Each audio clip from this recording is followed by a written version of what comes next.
Hozir markaz rahbari Nuriddin bizlarni Respublika futbol akademiyasining yotoqxonasining koridoridan olib o'tyapti.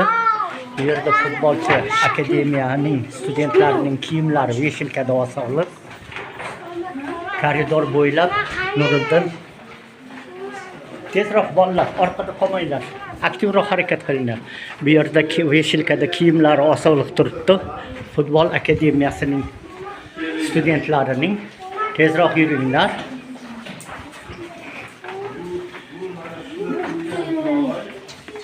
Bu sushilka deb nomlanadi. Bizda futbolchilar hech kim o'zini butsi, oyoq kiyimini xonagacha olib chiqmaydi.